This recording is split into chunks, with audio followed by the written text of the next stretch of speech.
You see it so many times in sports. A team works so hard to be in a winning situation, only to fumble the ball on the 1 yard line because the ball was held away from the body with one hand. Or a basketball player dribbles the ball off the inside of his foot with only one opportunity at a winning basket. Or what looks like an easy winning soccer shot on goal gets shanked from stepping on a loose shoestring. In all of those cases, it wasn't about the lack of talent or the lack of skill, conditioning, or effort. All of those disappointments, those missed opportunities came from a failure point. Something unexpected or not prepared for, realized before the situation happens at the most critical of times. It's no different than elk hunting, y'all. So many hunters get close only to be disappointed by something unexpected or not prepared for. Well, y'all, it's time to put that baby to bed. Up next, your coaches are getting together to identify what we feel are the top 10 elk hunting failure points and how we overcome them. That discussion, some ElkBros shout outs, and questions from our ElkBros mailbox. So, my friends, pull up a chair, adjust your volumes just right, and welcome to Blue Collar Elk Hunting. Welcome to Blue Collar Elk Hunting, brought to you by ElkBros.com, with your hosts Gilbert Ornelas and elk hunting coach Joe Gillia. You want to hunt elk? They live to hunt elk. Their goal is to share with you what they have learned grinding it out for over 35 seasons, doing what they love. So come on into camp and set a spell. Welcome to Blue Collar Elk Hunters.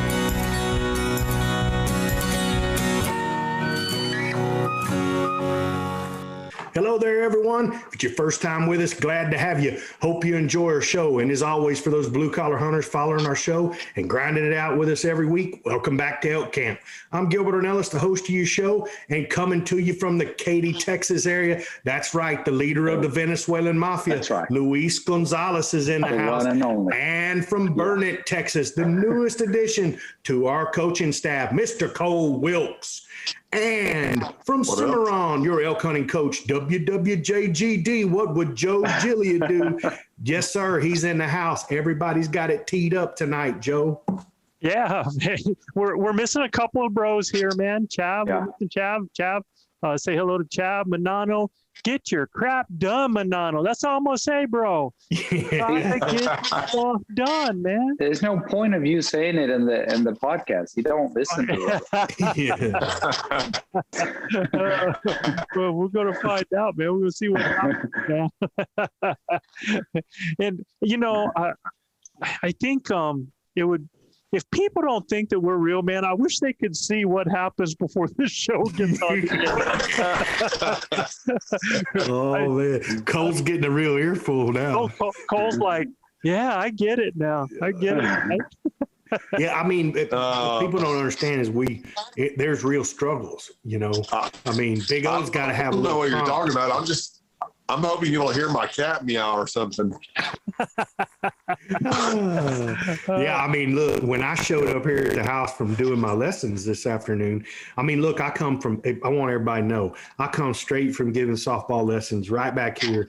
When I got here, my house was full of people. I got to run them all out of here in 3 minutes and then hope that, you know, our internet has been acting screwy because of all of the water that we've had. And for some reason, I don't know why that makes it act funny, but it has.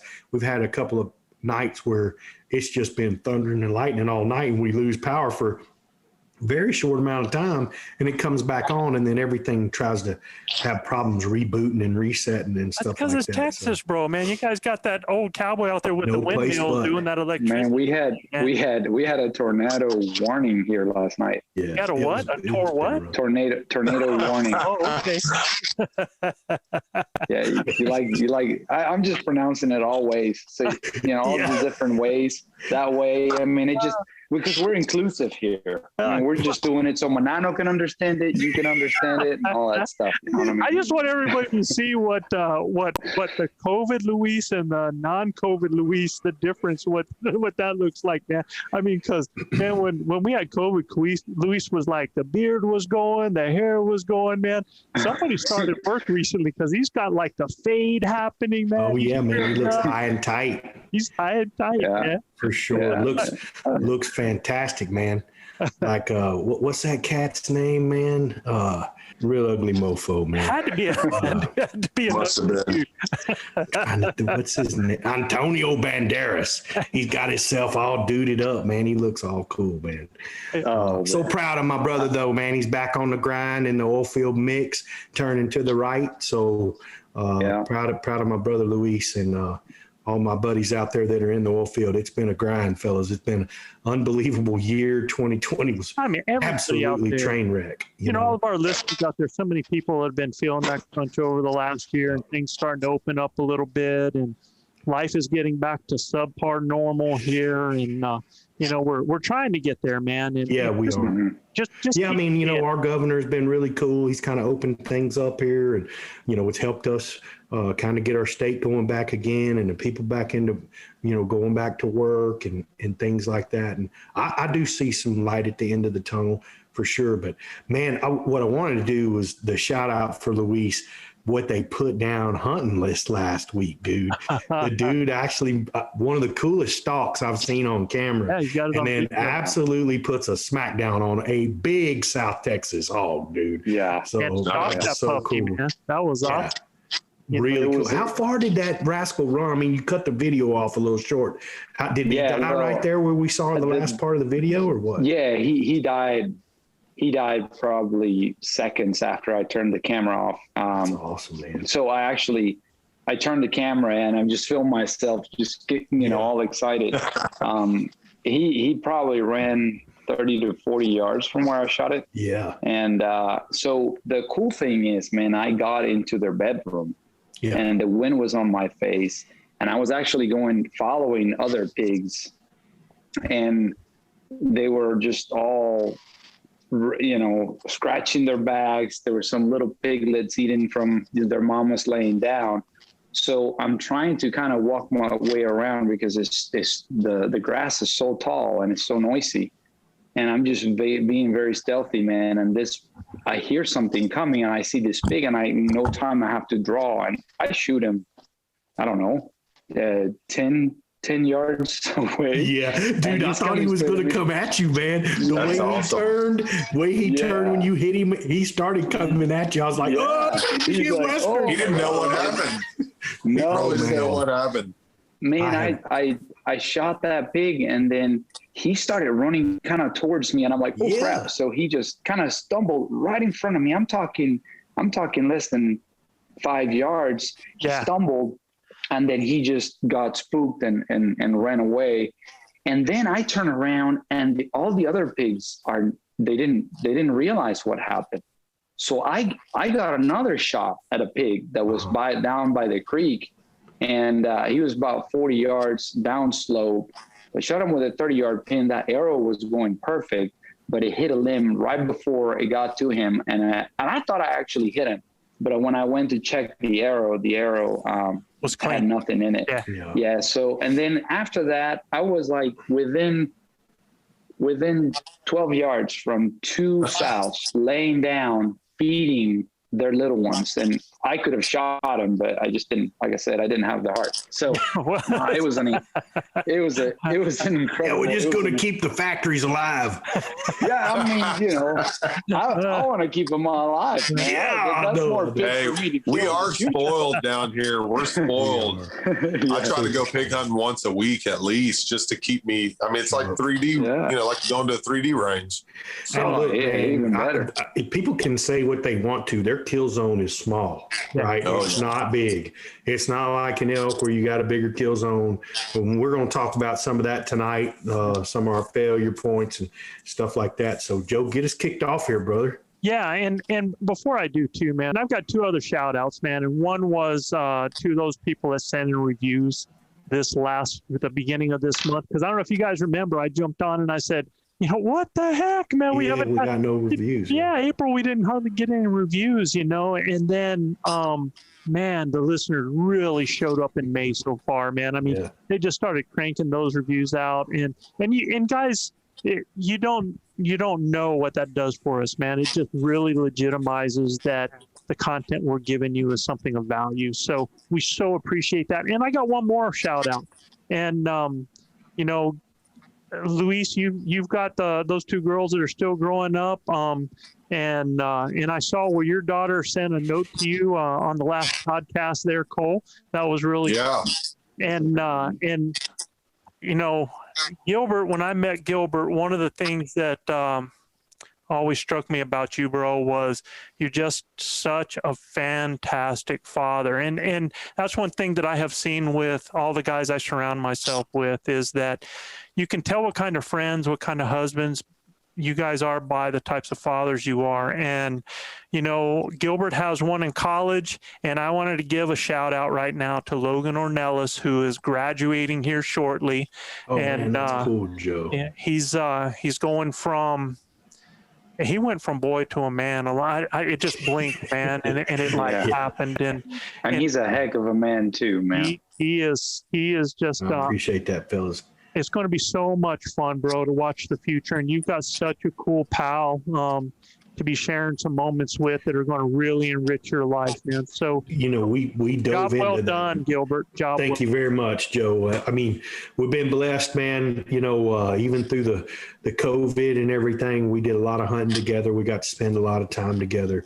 Growing up, I didn't get to do that with my dad. I did it with my grandfather, but I didn't get to do it with my dad. So it was real important for me to do some of the things that would bond us together like that. And I'm going to tell you right now, he's going to go to college and everything, but he's kind of like Phil Robertson. He'd rather be in the woods or on a boat somewhere, and he's going to have to find his way.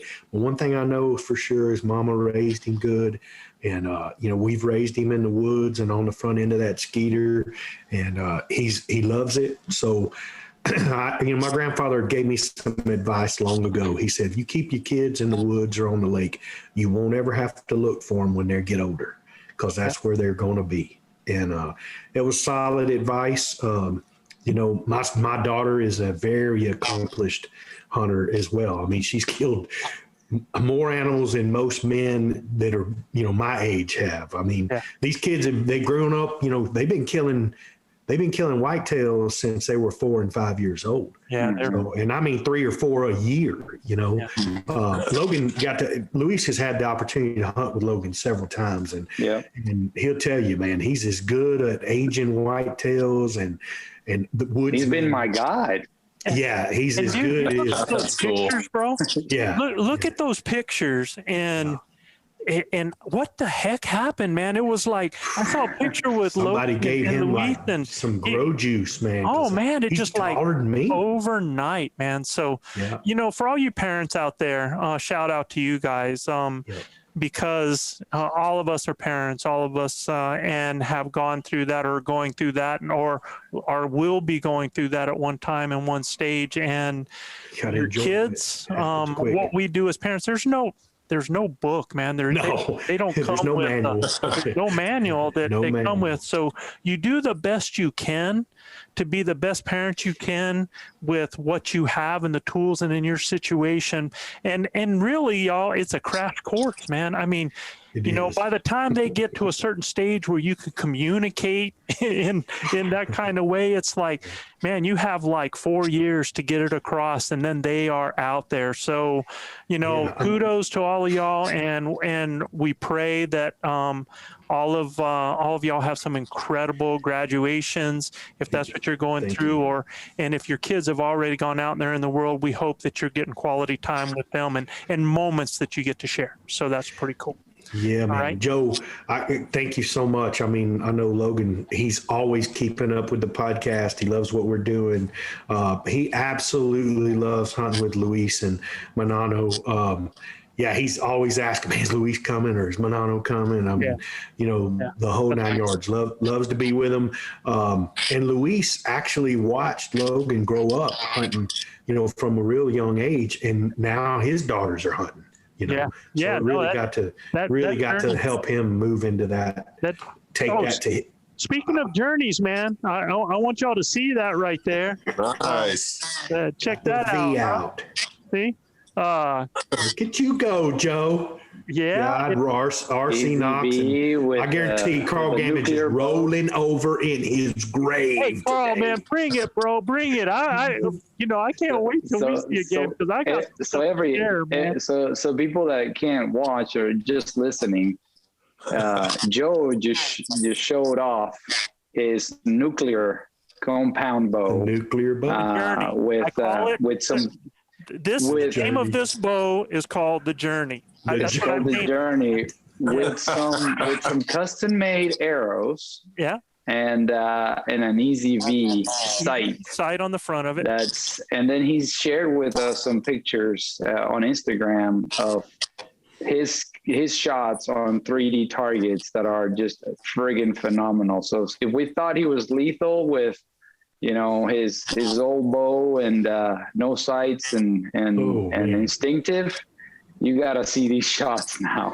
Yeah, man, it's like taking a sniper that usually uses a 4-power scope and giving him a 16 by 24 by 50 millimeter. That's what it's like.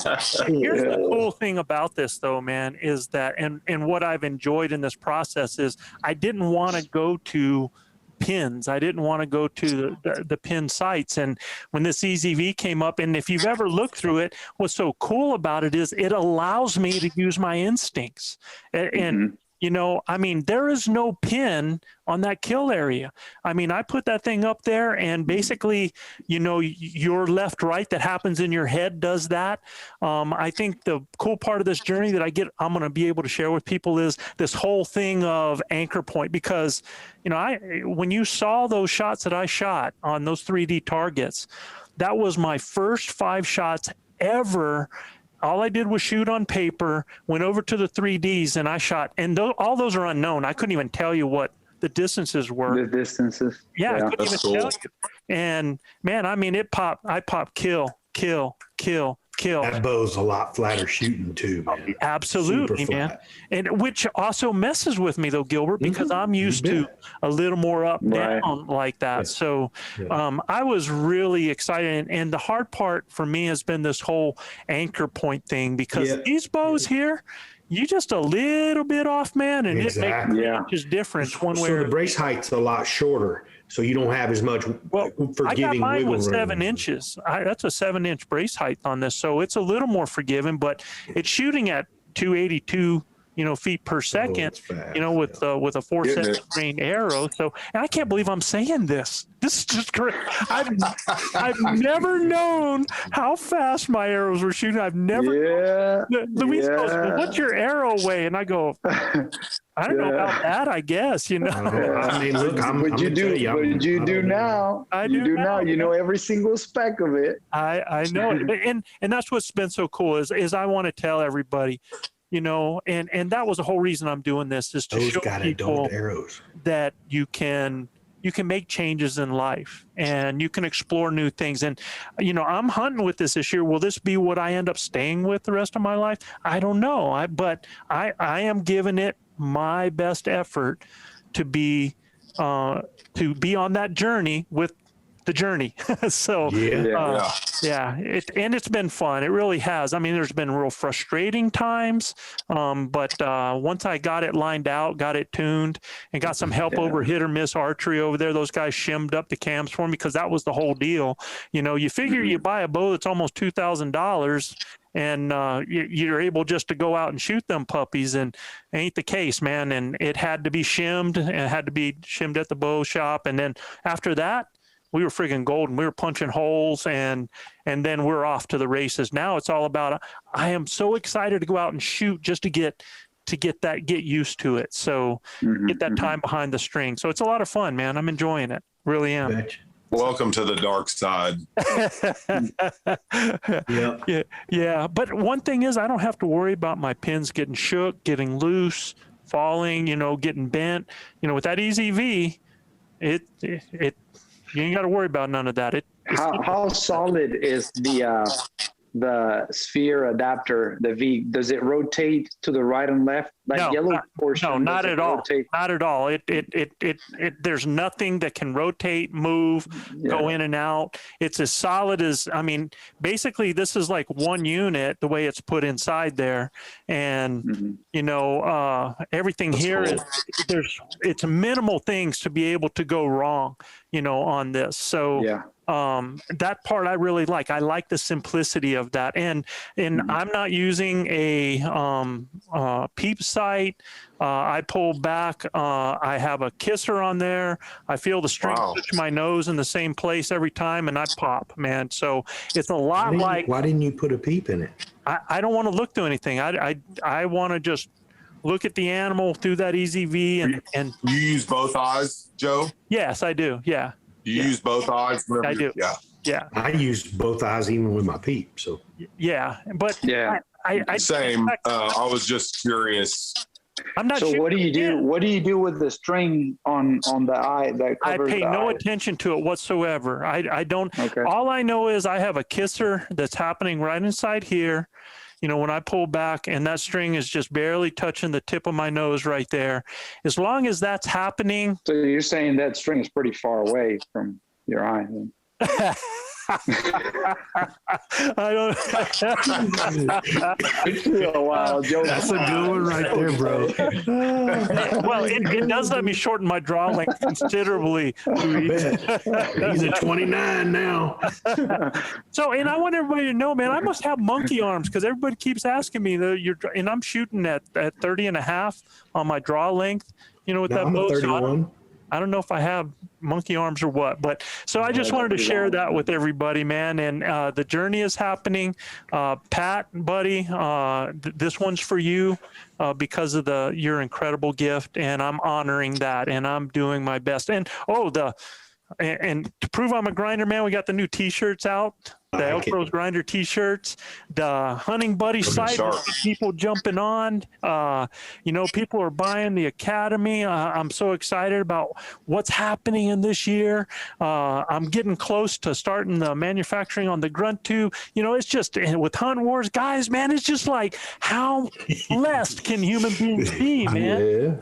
Yeah, we knew that was going to happen. Yeah, I mean, like I said, when we didn't have no clue it was going to go like this, but you know, when we started a couple years ago, it was like, well, we're going to have fun talking about elk hunting. We're going to have elk camp every week. Yeah. You know, so that's really cool, Joe. It's awesome, man. Having a great time. So, Joe, you guys know what time it is. It's time for ElkBros shout out. This just shout out to a few cities with the most listeners, Tarpon Sharks this week, Joe. Yep. And we're going to start out with those incredible Apple Podcast reviews that we've been seeing. And we got some others on some of the, I'm not used to this, man, but we're getting them in Podbean and different places like that as well. But shout out to the Wyoming elk hunter, man. Thank you so much. AK Vinny. AK Vinny he's with the West Coast Hunters and Anglers Club in Prudhoe Bay, Alaska. Vinny, don't worry about the short stories, man. I don't know if you've heard us talk or not, but we can't say our name in 20 minutes. So don't worry about that, man. They paid me to talk, Vinny. And we got Justin Gotham from up in Oregon. Justin's awesome. We're hoping, and Justin, we are hoping you get drawn for Hunt Wars too, bro. We would love Yeah, man, good luck. Yeah, good luck with that. Good luck. Cole, didn't you put in for Hunt Wars? Yeah, I'll put in. So what happens if the coach from Hunt Wars gets drawn, bro? Then I guess I'm going to give it away to my partner that was going to be there with me. There you go. Awesome. Then I get to coach him. That would be, how cool would that be, man? Dude, that would be pretty cool. That would be awesome, man. So surely they'd let me turn it over to somebody, right? Yeah, I'm sure they would. Yeah. But hey, I still got my fingers crossed for like a mule deer hunt or something. Yeah, that's true. It could be a duck hunt, could be whatever. Right? Yeah, absolutely. And actually, you can do that. Like if you get drawn and you're not be able to do for one, a lot of times you can just switch it over and say, you know, can I do this one? And they bring somebody else over. So, you think they'd let me secretly do the elk? I asked that same question, brother. It might be a slight conflict of interest now, bro. Yeah. No way. As long as I'm back whenever the guys are there. Bubblehead, thanks for the Academy shout out. Bubblehead, I got to get used to these names like that, man. I was like, Bubblehead, it's got to be somebody I know, man. And I'll tell you what was really cool about the shout out. It's really cool when you hear folks start out saying, I never give reviews, but they take the time to give us a review. That's just like so cool. And we had one review from, he said NFL gamer knowledge, buddy. He says is the beginning of success. And I want to thank you for our Academy compliment. He's really enjoying that. Ethan Tompkins from Cleveland, Texas, man. Thank you, Ethan, very much. Both you guys that took the time. When you never give reviews, that says a lot to us. And, get this. We did get a video shout out. Actually, we got 2 video shout outs that I'm going to share with you guys here. And I just want to tell you, when you're watching and you got to love these guys, man. This is different than any shout out we've gotten. Both of them very, very different, very, very cool. And the second one that you guys hear, this guy, Bob Collins, Bob the Billy Goat Collins, by the way. Here we go. Here we go. Talking about them goats again, man. Gilbert, don't be hugging Bob, bro. All right? I might have me some goats to hug on. But I want to tell you, for you guys that are out there that are in your 20s, that are in your 30s, even in your 40s, Bob is the guy out there, man, that you had better be afraid of, because he's going to go deeper. He's going to go farther. Yeah, check this out. Good evening, ElkBros staff and ElkBros. This is Richard Flock coming to you from Springfield, Oregon. I just want to give you a dedication and a small shout out to all the ElkBros for all the hard work you're doing and the way you're growing and joining up with the Hunt Wars and expanding.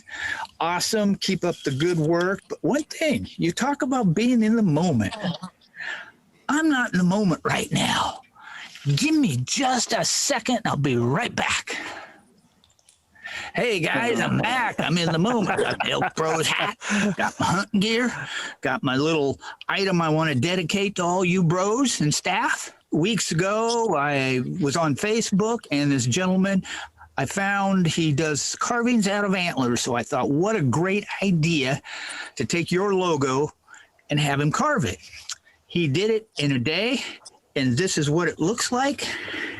Oh, wow. I really like to did No way. That, man. That's so cool, man. And the third part of that is the moon. And I noticed, Joe, after a couple of days, you put that moon on there. Oh, that was so awesome. That just, to me, that made your bro signature.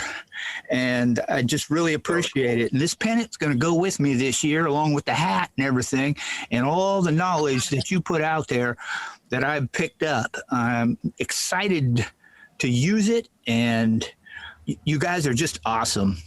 This shout outs to all you blue collar elk hunters out there. I am Bob the Billy Goat Collins, coming to you from Barry, New York, a small farming community in Western New York. We're so small, we don't have a gas station or a convenience store. We got 2 churches and a volunteer fire department. What we do have, being a farming community, is we do have lots of whitetails. Ooh, baby. Yes, sir. Billy Goat would like to give you guys a tip on working out. You got a Pope and Young right now, you should be hitting those hills hard. Do not go straight up and straight down. Zigzag up and down the mountain, up and down, always. You get out west, you're not going to be going straight up and straight down those mountains. You're going to be zigzagging. You really need to get out there and zigzag. Not if you hunt with Joe. Mountains that you're working out on, to develop those stabilizer muscles, ones that run up and down the inside and the outside of your legs. And that's your tip from the old Billy Goat. See you on the backside of the mountain. How cool is that? Oh, man. Great That was tip. so cool, Wow, Joe. this has got to be the top videos, shout outs that we've gotten in the show ever, man. I mean, Definitely. awesome. You know, and Bob, I called him, man. After I got that, I was like, I got to call this guy. So he actually where he lives is real close to where the Giglia roots are in Erie County up near Buffalo, New York. And, you know, he answered the phone and, you know, it was like that, you know, forget about it type thing, you know. And we had a conversation. How you doing? And yeah, how you doing? And he's like wanting to send in some tips and stuff of his. And guys, I don't know how old you think Bob is there, but that guy's 66 years old. Awesome. And, Wow. And he is. I thought it was a great tip. How many times you out there side hill and chasing an old bull? Mm-hmm. Yeah. Yep. Yeah. So And the engraved antler. Oh my God. So was that the base of the antler, Joe, that they engraved, or? No, I'm not sure what part it was. It looked like he sliced a part of it and engraved it, but it has to be closer So down to the bottom because there's no pits and stuff in it like you get inside the horn and higher up. So it's got to be down in the base, man. Right. You know, if you use like Axis antler, it's solid. They don't have any of that core. You know, it's more like an ivory bone. You know. Yeah. So that's so cool, man. It was awesome. And you're going to see more tips from the Billy Goat. He said, Awesome, would you man. mind if I said, he said, dude, you send me videos. We're showing them, man, because this is a community. We are part of the grinder community. We're here to coach and to help, but we're just like everybody else, man. All of us are trying to share. And I love that give attitude that we get from, you know, people like Sean Dawson and from Eric Aragon, man. And it's so cool to see all these people and Cole, you know, and my bros, man, all those guys that jump in and do this with us. It's people just giving, because you ain't getting nothing out of this. Other than us, you know, every now and then give you a kiss on the cheek, but that's about it, man, you know. Having a good time. Yeah. We get. And remember, guys, if you want to be a part of the show, you too can send in a video shout out, a 10 to 15 second video, email it to me, joe@elkbros.com. Just try to do me a favor, because we still got guys doing their videos like this, and I have to do a lot of editing like that. But take that phone and turn it in landscape mode, not in portrait, Instagram mode, but in landscape mode. You know, that's right, Manano. Landscape mode. That's a lost cause, but I'm not wasting this saliva anymore on that front, man. It's just. So what I'm going to do is, I'm going to jump in for Manano and Chav and do theirs for them. But go ahead and lead us out, bro. You bet. Guys, this first city is beneath the week's top listening city, is in a row of hard mineral stones that appear to be stacked on top of one another, forming what looks like a wall of rocks up to 40 feet in height and found throughout the area. This formation has been sparking a debate between imagination and science for more than 160 years. The question is, was this rock wall built by prehistoric people, or is it a naturally occurring phenomenon? Well, y'all, that just depends on who you ask or who you've been beer drinking with. In none other than Rockwall, Texas. Rockwall, Texas, man. Yeah. My coach on our head coach on our 16U squad is from Rockwall, Texas. Oh, get out of here. Yep. So, and I hope everybody understands that there's actual, and where the debate is there's a phenomenon that comes above ground, underground, under Rockwall, that they are not sure if it was built by prehistoric people or if it's just how the earth layered this. But if you look at it, you know, it looks like a wall stacked up with stones that are cut. And some people say that there's doorways and windows. Allegedly, I'm not saying that there is, but so that's where Rockwall gets its name from, right there, man. Just it's outside the DFW area there. Oh, really? Huh? Awesome. Yeah. So this next top listening city, which has a small town feel, is named, get this, it's named for a university campus that is still missing today. Yeah, that's right. Really? Yeah, back in the 1800s, the University of Puget Sound in Tacoma purchased this land to build a new university campus. The only problem was it was never built. It was a place for the university. Today, the city is a suburb of Tacoma, Washington, and has breathtaking views of the Puget Sound and the Olympic Mountains. So, of course, it's called University Place, Washington. Washington. And the West Coast keeps showing out, Joe. Yep, absolutely, man. Man, all of our Washington listeners, Utah listeners, man, it's Oregon. just, yeah, Oregon. It's really, really cool to have you guys, man. Thank you so much. It's all about y'all out there being here with us. This next one, Chav's got us all covered for. This Floridian Havana is a suburb of Miami and is located along the Okeechobee Nailed it. Road. Okeechobee Road. And the Palmetto Expressway. In its early heyday, its main industry was raising horses. The iconic, now you guys, is that Hialeah? Yeah. Hialeah. Hialeah? Yeah. Hialeah, I think. Hialeah Park. Hialeah Park horse racing track opened there in 1925. This town has the highest percentage of Spanish speakers of any city in the United States at 95.69%. The folks there take great pride in their Spanglish-inspired business name, excessive car honking, and their sweet mom and pop eat spots in Hialeah Gardens, Florida. That's crazy. Yeah, Down man. in Florida. In Florida. That's so awesome, man. So, you go into that town, you better speak the language, man. Yeah. Right. Yeah, no sprechen de Deutsch there. Pero hablo español, huh? Nein, sehr, sehr gut. Ich habe keine Zeit zu machen, Sie ja schnell. Oh, Lord. Where'd you write that down at, Joe? Hey, dude, I even speak French, bro. Jean-Paul Le Temps et Giglia l'arrêt. Oh, Lord, have mercy. All Luis, right, lead us into this next one, brother. Up next, we know now where all the Robin Hoods of Oregon live. That's right. Our next stop listening city, located in the Tualatin Valley, and southwest of Portland, was once known as the Smockville. In the early 1890s, its main industry was a brickyard that supplied the building bricks for most of Portland's growth. However, Smockville was not the most attractive name, so the townfolk agreed to change the name. Local lore there says that when prominent businessman Robert Alexander renamed the town, he claimed the woods surrounding the town to be reminiscent of Sherwood Forest in England. So they call this town Sherwood, Oregon. Sherwood, Oregon. Sherwood, Oregon. Yep. Awesome. Yeah, yeah, they didn't think Smockville was all that great of a name. So. Yeah, I kind of like Sherwood better than Smockville. Yeah, it didn't sound too good to me either. Absolutely.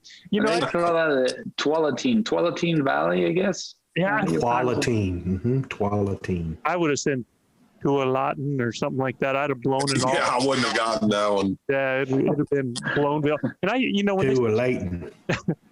when I hear Smockville, I think of like a whole classroom of kindergarten teachers. Yeah. Preparing for art class or something. Yeah, when they're wearing their art smocks on. Yeah, there you go. Cool. All right, this next city, home of Hall of Fame boxer Danny Lopez. Our next top listening city is known for its high quality of life and was ranked 8th on a list of best places to live in the West. It has a beautiful rural atmosphere. And back in the day, after the Spanish founded the mission San Gabriel in 1771, the surrounding hills were used to graze the mission cattle. In the 1970s, the area was utilized for equestrian purposes and for a dairy. But today, it's a beautiful city known for its high income and great worldwide reputation. Chino Hills, California. Chino Hills. Chino Hills. Yep. West Coast in the showing up, house. man. Yeah. Yeah. Cali. West Coast in the house. Cali showing up. Yeah, absolutely, man. I even heard, I read that Chino Hills was ranked like 6th or 7th in the nation by the FBI as one of the best places to live, safest places to live. That was kind of interesting too. Because all the FBI agents live there. Yeah, that's probably right. I've been, man, it's a beautiful city. You've been there. All right, man. So let's get into the topic of tonight's show. Here we go. Definitely. We're going to rock and roll. And the title of tonight's show, the top 10 elk hunting failure points and how to avoid them. And guys, there's going to be a lot of nuggets in this one, and even some things that you might not have expected, some things that aren't your typical type of failure points in there that we're going to talk about. But I just want to let everybody know too, is that, as you know, if we get, because we have a tendency to get really deep into things and try to explain stuff. And if we do that, I have no problem with splitting this information into a series, going another day if we have to, and doing that. We want to What he's really trying to tell you in a very nice way is that we have a ton of failure points. Yeah. Absolutely. So it sounded very polite, but just so you know, we got tons of information with regards to failure. What I want our listeners to know is that you're getting a combined elk hunting experience, 65, 70 plus years of combined elk hunting experience. And Manano is not even in the call today. Yeah. Well, he might be one of our limiting factors that we talk about today. No, I'm just kidding. But hey, that could be one, some guy that goes out there with a crappy partner, man. No, well, hey man, when he shows up with his dadgum perfume on and everything, it's like, whoa, bro, we got to wash you down with some dadgum earth scent or something, because he smells like Brute by Fabergé when he gets out of the car. Or when he wants to hunt hogs on a tree stand 12 yards from the feeder drinking whiskey. I ain't faulting him for the whiskey, but 12 yards from the feeder, that dog won't hunt. That's starting to sound like a problem there, man, right there, man. Yeah. I don't know. We might have to have a conversation about that little thing, man. But it was funny today because I got a text from Cole today. I'm gonna throw Cole under the bus, man. And come on. He got the conversation piece, and he got the title where it said because I let all you guys know I wanted you to look at your top 5 failure points, because our goal is, as a group, we're going to each talk about our failure points, what we think they are, and out of that we should get a list of 10, and I think people are going to get a lot more things to be able to look at with that. But Cole right away, he sent me a text and he goes, are we supposed to have 10 or 5 things that I screwed up? What'd I say, Joe? You said, are we supposed to have 10 or 5 things that we screwed up? And I said 5. We'll end up with 10 after all of it. He goes, okay. I was like, crap, I got 20 of those puppies. Yeah. Exactly. He didn't say crap though, but I'm keeping it family friendly. All right. Yeah, we got to keep it clean. Yeah. So what we're going to do is we're going to go through, and when we want to develop this list, and we want to, out of this list, we're going to signify what are our top 10, because we're going to have conversations, we're going to throw some things in, we're going to have some debates about things, and we're going to talk about how to avoid some of these as well. Because I look, guys, man, just like we said in the intro, I think so many people have encounters and opportunities to punch their tag. And you hear all of these stories when they're like, man, you wouldn't believe what happened. It always starts like that, or he was right there and then, or, there's always an and then, or a but, or something that comes in that was a failure point that stopped that success from occurring. And, Cole, you brought up something that and you might have been joking, man, but I'm always somebody that thinks about myself when I think about failure points as an individual. But dude, you're absolutely right. A failure point can be the people that you surround yourself with. It could be a hunting partner as well. Absolutely. Yeah. And I think that's something, for those people that are not solo hunting, that are having partner or partners with them, that's a consideration that you have to have, and something that we got to talk about a little bit in the show as we get going. But it's a great point. It really is. Because look, y'all, a chain is only as strong as its weakest link. And what I tell all of you is, don't be that weak link. If you're going to be a partner to somebody, man, show up, bring something to the table, be somebody that partner does not want to be without. Make it an experience and a memory and not a drag.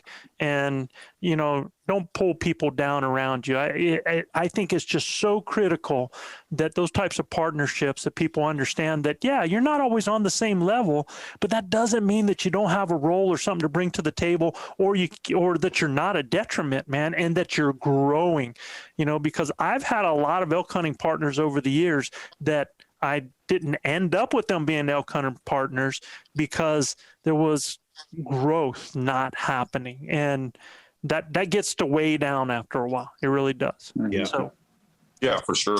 So let's do this, man. Who wants to jump in with what they feel is their number one failure point? Well, I started my elk hunting journey about 12 years ago, and just like Cole, we grew up here in Texas shooting white-tailed deer. And I've said this 1,000 times, elk are not whitetails. And they're big bone critters, and they have a kill zone, and you need to familiarize yourself with that kill zone. I'm not just pimping our base camp, and I'm not just pimping that podcast that we shot on Shot Placement, but it is the most powerful podcast, I think, that you can tote with you in the woods. And that part of base camp is where to place your arrow on these animals at different angles. And you must understand that angle plays a big difference. And when I started understanding the anatomy of an elk, I didn't start shooting at elk. I started killing them. And when I mean killing them, I'm talking stone dead. And they don't go feet, not yards, feet, So for me, I'd wounded a couple of bulls, and I say wounded, we recovered one of them about 6 weeks later, first bull I ever shot, but I didn't get put my hands on him. Right. And it was because I made an error of where to shoot that bull in his anatomy. Part of that was another failure point of mine, but it was also understanding that there's so much room behind that scapula to move our arrow from. We get real focused on the shoulder here in Texas. Slipping arrows through a whitetail is pretty simple. We can slide it right through the middle of that scapula, no problem. Try that with a bull elk. Yeah, I don't care what kind of bow you shoot, man. You're going to go whomp, whomp, whomp, and he's going to shake that thing off like a bad case of fleas and give you that tag sandwich that you're going to go home with without seeing him. Yeah, you're going to put blood on the ground, and you're probably going to get to track him a good ways, but you are not going to recover that animal. And so for me, my first thing that I needed to learn, and I'm telling you guys, it happened when I took my daughter elk hunting, and she shot a bull with a crossbow. She shot that bull 8 inches behind the crease and about 2 inches high as center. And when she hit that bull, blood flew out of him immediately. Okay. I'm talking it. On impact, it blew out of him, and he was dead in less than 15 seconds. I'm talking feet up, graveyard dead now. So I went, oh, man, oh, my gosh, I've been struggling with where to shoot these things. From now on, that's exactly where I shoot. And if you guys look at that podcast, look at our base camp, that's, within a couple inches, that's exactly where we promote guys shooting these critters. When you get in these elk woods, guys, and y'all have never done this before, and you got a bull elk screaming at you coming into your set, it will rattle you to your core, and you will revert back to what you've always been training to do, which you guys down here, we shoot deer targets all the time, and we train ourselves to be really in that crease or in that shoulder area. That's a bad thing for elk. Get you a smaller size elk, diagram, start getting behind that crease that much, and work on understanding where you want to put that arrow in the anatomy of that elk to finish and to seal the deal. So most guys can release an arrow on an elk, but can you put one down? And I think that's a big deal for guys to understand. And that's a huge failure point in that, it wasn't something where you didn't even get the shot. I mean, you did everything and you got the shot, but if you don't recover that animal, then there's no meat going in that freezer. There's no high-fiving. There's none of that, man. And there's a lot of guys that will go multiple years putting an arrow in an animal without recovering them. And it's all because of a couple things. They're not shooting within their comfort zone. There are still people out there that their only goal is to put an arrow into an animal and not to put it in the correct shot placement. So, I think it's huge understanding correct shot placement so that you not only get an arrow in there, but you're putting an animal down as quick and responsible as possible, man. And and for me, understanding the clear view of that shot, you got to see where the limbs are. You got to see where brush is. You need a clear view of that kill zone to go ahead and release your arrow. I was with Joe we hunted all day really hard. We finally got on a satellite bull. Actually, it was a little raghorn that we kind of snuck into, and he walked into a little area where I really thought I could slip an arrow in there, and it just had too much of this, man. But I really thought I could slip it in there, and I clipped a little limb on the way up. We were shooting uphill too. I clipped a little limb on the way up, and instead of me hitting him again, man, I should have waited till I got more behind that crease, but instead of that, where hitting him where it needed to go, it sent that arrow up a little higher and hit him just below the hump. And, again, I'm looking at Joe and, I had one of the most unbelievable times of my life there on that mountain trying to recover him and tracking him. But, man, it was something that changed my life forever. Right after that, I took my daughter on her first elk hunt and I saw what I saw go on. And from then on, man, I started, like I said, we weren't shooting at elk. We weren't just hitting it. We were killing elk, right? And the last 3 years have been phenomenal. When I tell you, when we hit them, they don't. The bull I killed that Joe called in uphill a couple years ago for me, he didn't last 10 seconds. And he was dead as a hammer in 10 seconds. Yeah. The bull I killed this year, 17 seconds, and he's done. He ain't even moving anymore. Luis's bull was, on a dead run and ended up going, butt over nose, man, just rolled and dropped dead in a matter of 10 seconds, I've the last two bulls the bull I shot this year, we heard crash, crash, crash within 10 seconds and it was muerto, man. It was done, over. So it is critical. And so, and you're right, that is a failure point. That is a huge failure point in a couple of ways. And to me, as hunters, we owe it to that animal to make the best, most ethical shot we can. The goal is not to get an arrow into the animal. You can't shoot at these things just shooting out of body. You can't see a part of an elk and take a shot at that. That's not what we do. That's not a killing shot. That is not a mature hunter. It's not. Yeah. You've got to be under control, know your effective shot range, know shot placement, and then make sure that you are making a shot that you can do within your skill set and put that animal down. If you're not doing that, then, man, that's the reason we preach 2 holes. Yeah. And that look, if you do look at our shot selection, there are shots that are absolutely lethal, absolutely, that we do not suggest you using. And the only reason we don't suggest it is not because it's not lethal or that it's unethical. It's not. And could we tell you not to take that shot? No. But as coaches, again, our job is for you to put that animal down and recover that animal. In order to do that, by having 2 holes in that animal, you ensure that there's more blood. More blood, easier trailing. And that animal, I got news for you. You put an arrow through both of those lungs, that animal is down in a matter of seconds. They have nothing to go on. Whereas if that animal, you end up getting one lung, or you get an arrow that stays inside of them and that arrow gets sheared off, I have seen a heart-killed bull go 400 yards, man.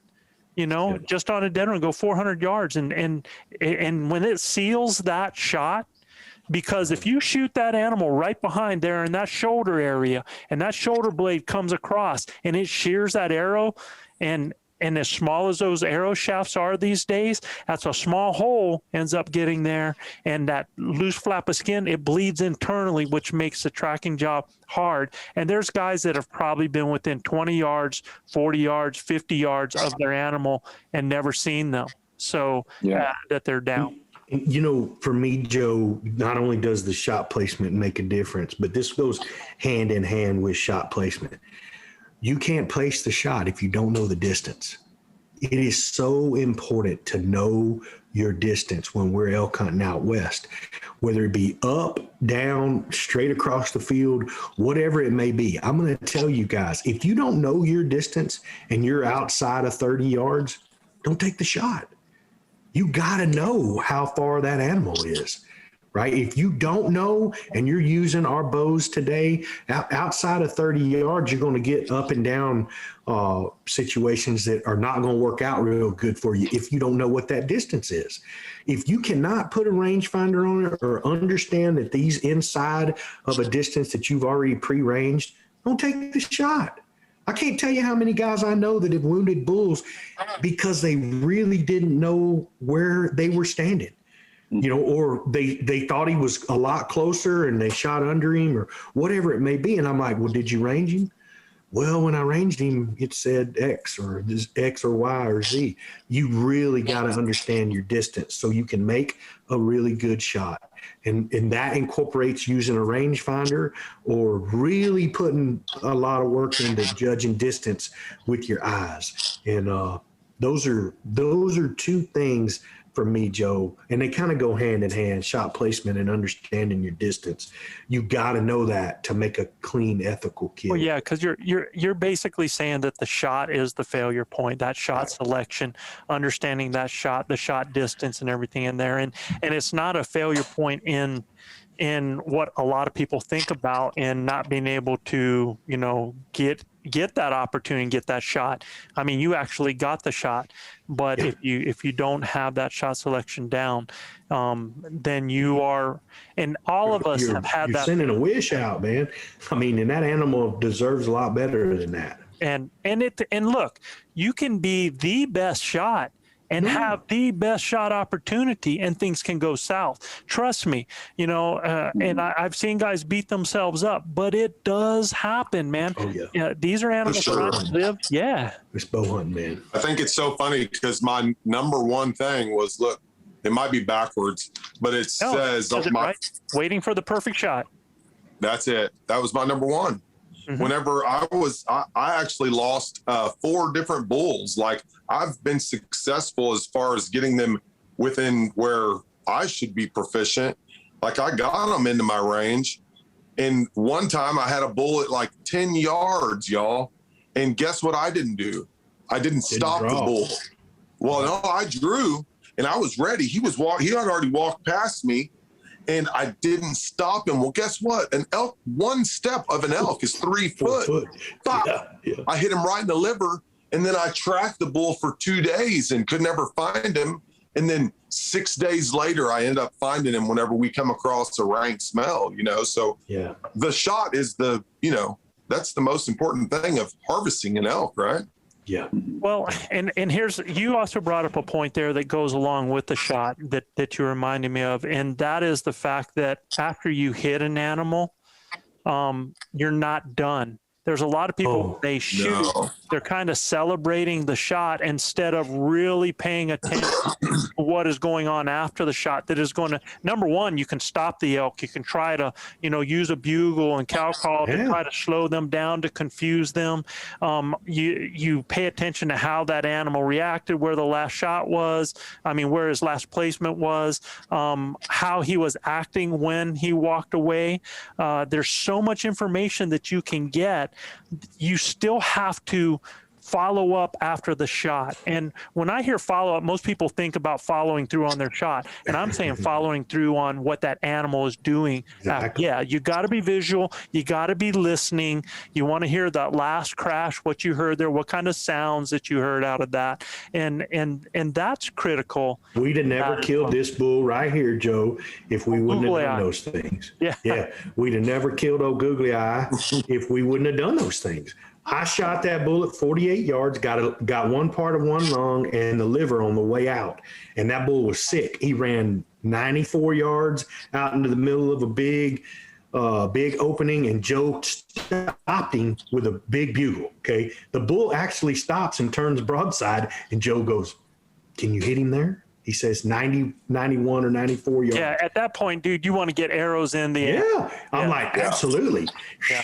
And we anchor him at 94 yards, right? And he is so tough. These critters are so tough, brother. I break his leg on the other side with the arrow coming out, okay? And he gets up, dude, and walks another far piece, right? You talk about something. We're now, oh my gosh, we're like, oh, he's gone out of our lives forever. And Joe goes, absolutely not, dude. He goes, you smoked him. He's real sick. And, so it's the night of, you've been there, Luis. It's the night of, man, we got to wait. And then can we go recover him? And look, it was much celebration. We didn't walk, 40 yards into the woods, Joe? And he was right there. And look, man, we did not push that bull at all. And that brings another point up, though, along with what Cole's saying, is because when Cole says that he liver shot that bull like that, most of the time, those critters are going to go a certain amount of distance and feel sick, and they're going to lay down. And a lot of guys are not reading the sign correctly, and they will go push that animal, get their adrenaline up, and that animal will get up and go. And once that adrenaline gets flowing, they get up and go. And now they've laid down and they've sealed blood up. You are really asking to not recover an animal. So a liver shot elk, man, 6 to 8 hours before we ever go look for him. Yep. Before we ever go push on him. Yep. That's I bumped this bull after 3 hours of waiting. Yeah. And then had you waited another 3 to 6, you would have probably walked right up on him dead as a hammer. Yeah. Right. For sure. Yeah. And that's been one of the things that long learning for me, that more and more understanding, finding your arrow, one, understanding the type of blood and what you're seeing on that arrow. If you're seeing meat, muscle mass, if you're seeing fat, if you're seeing different colors, the brightness of your blood, you can smell gut. Mm-hmm. That should be the first thing you need to focus on. That is going to tell you a lot about what your next step needs to be, right? Mm-hmm. And if you don't know, back out. Absolutely. Right. You can't and it's so hard. It's so hard to do, man. You just probably shot the biggest animal of your life. You're pumped. You want to get after that thing. You want to find it. But guess what, man? It's just like, it's worth the wait. So and it's tough because sometimes the indications on the arrow are telling you need to wait at least 6 hours. Yeah. Okay. Or 7 hours. And then what's happening in those 6 hours, then the questions of, is it going to rain? Is the blood going to dry out? That's exactly what I was going to bring up. There's sometimes that you're not able to make that decision, that the decision is made for you. If you have a bad storm coming in, it's getting ready to pour, now you've got to change your tactics at recovering that animal and hope for the best, because otherwise you're going to lose the blood trail. So yeah, there are times that your hand is forced, but in most conditions that you hunt in, a lot of times we are our own worst enemy in that we forget to follow up on our shot, viewing and listening, and then taking that information. Now you hear that animal tumble over there, or you get to see him in sight die like what we've had. Well, I mean, it's all good, man. It's all body slamming and high fiving, but if you don't, you got to keep your voice down. You've got to wait. You've got to be patient. And look, one of the greatest tools that I heard somebody say that you can have in life. I just heard this somewhere. I can't remember where it's all. Somebody said that greatest tool is patience and time, man, sometimes. Absolutely. Grinders tuning in, thank you for listening to the Blue Collar Elk Hunting Podcast. Our goal is to share our knowledge and help you flatten that learning curve so that you too can have some of the very same incredible experiences that have given all of us here at ElkBros a lifetime of memories. If you like what you hear or see, you can get all of this information plus so much more from our Base Camp Elk Hunting Training Camp, the first in a series of online courses from our Blue Collar Elk Academy. Our Base Camp Training Camp allows me to use my coaching style and share almost 40 years of elk hunting experiences successfully hunting elk on public lands, as well as over 20 years guiding hunters of all ages and experience levels. This course will be like nothing you have ever experienced in concept and structure, using success-based coaching techniques that will elevate your confidence and skill sets. Our camp will prepare you specifically from that final moment most in your control, those final minutes or seconds the elk is in front of you, backwards through each step and level, allowing you to see, visualize, understand, and relate every coaching point to what lies ahead, the next step, the next thought process, the next success. Because y'all, you've already been there. You know what it looks like. By tapping my 30 years of teaching and coaching experience, our camps are developed considering multiple learning modes with text, visuals, audio, as well as video. And Base Camp will benefit those new to elk hunting all the way to the 10 to 15 year vet. So if you are looking for that one thing to help you fill that tag this year, invest in the most important piece of equipment there is, you and your elk hunting knowledge. You can find the Blue Collar Elk Hunting Academy and the Base Camp Training Camp at ElkBros.com. That's ElkBros.com. Keep dreaming of the screaming, believing in achieving, and most of all, keep grinding. So, yeah, time's something you can't get back. Yep. Patience, is really hard to exert when you have these high pressure situations going on. Chav was with me. I made about a 60-yard shot on a bull. I thought the arrow was no doubt true, right? I mean, we saw it hit the bull. The bull took off running, went down in a big swag. There were two bulls there, went down in a big swag. One bull came out, one didn't, right? And I thought we heard something crash in there, but I wasn't real sure. I just knew that if we went over that little rise that we were going to probably kick him, Right. So Chav and I decided... Yeah, Chav and I decided, hey, man, we are just not going to say a word. There was some high-fiving and stuff, but not real loud, and we just backed out. We walked 2 miles back to camp and wait for everybody to get there. And we decided, well, we're going to eat dinner, leave that bull lay, because there's no reason for us to go push him. It was dark. It was real low light conditions when I made the shot, so I didn't have time to go get the arrow. So we just backed out of there and probably waited 3.5, 4 hours. And he was dead when we heard him crash. He was dead. But the right thing to do in that instance, when you don't know, can't find your arrow, don't want to kick the animal up, is to back out of there and go get help. You know, that's why I think a lot of guys mess. I think it's a huge failure point. A lot of guys, you know, they got to go find their arrow quick, and that animal may be bedded down real close. And by the time you get to that arrow, you didn't kick him, you know. And if you'd have just waited and backed out of there because you don't know the whole story, man, and you go get help, it's a whole lot easier to recover that animal when you got help if you need it, you know. And you give him time, man. You know, like Joe said, patience and time, man. It's kind of the Achilles heel of it shows a mature hunter. Yeah. You know, and I think most parents can relate that. You know, they're always telling their kids, you know, slow down, think about it, you know, take a look, you know, and you know, get all the information, man. What is 5 minutes? What is 10 minutes? What is 15 minutes difference going to make? What is an hour difference going to make? What is a 3 hour difference going to make? Because most likely that animal is going to go in some place where it's in shade to die. A lot of them go into areas where they kind of got thick cover and stuff, and they're going to lay down and die in there because they're not feeling good. And, you know, it's going to be in the best situation at that point right there. And, you know, if it took it a while to die, you know, Gilbert, that bull that we found of yours that just went 40 yards had only been dead probably an hour after waiting all night. And I mean, there was no rigor mortis, nothing. So we made absolutely the right decision on that. Yeah. Okay. Yeah, I mean, we jump him. Got lucky too. No coyotes got him up or anything like that. I mean, if we'd have bumped him at all, we'd have never found that bull. I mean, the coyotes might have found him, but we wouldn't have.